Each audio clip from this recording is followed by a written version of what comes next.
Kalmadı içimde aşkından bir zerre, tükendim yar.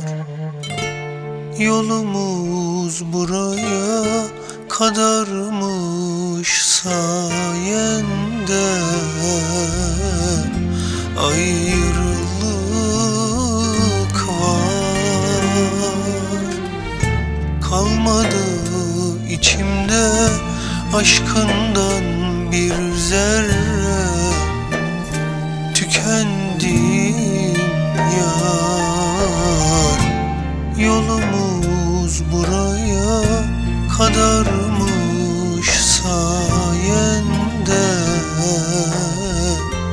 ayrılık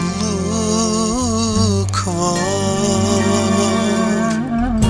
Elimden gelen her şeyi yaptım, mutlu ol diye kendimi yaktım.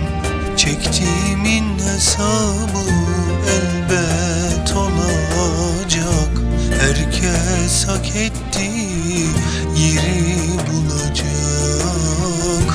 Çektiğimin hesabı elbet olacak. Herkes hak ettiği yeri bulacak. Seninle yaşanan her neyim varsa unutur yüreğim elbet zamanla. Bir ömür boyunca adımı anma.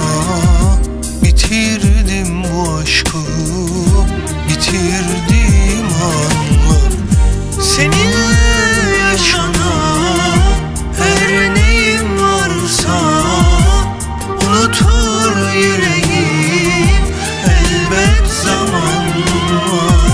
Bir ömür boyunca adımı anma.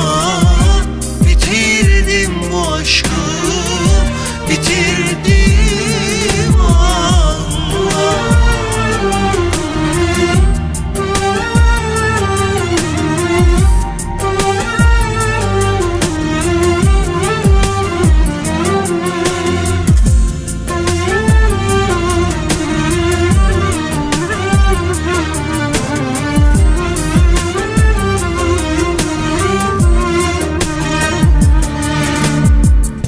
Elimden gelen her şeyi yaptım, mutlu ol diye kendimi yaktım.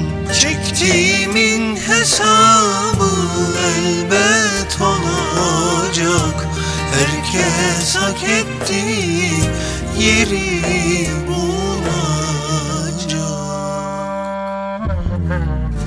Seninle yaşanan her neyim varsa unutur yüreğim elbet zamanla. Bir ömür boyunca adımı anma.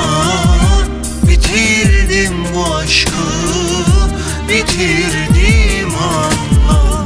Seninle yaşanan her neyim varsa unutur yüreğim elbet zamanla. Bir ömür boyunca adımı anma. Bitirdim bu aşkı,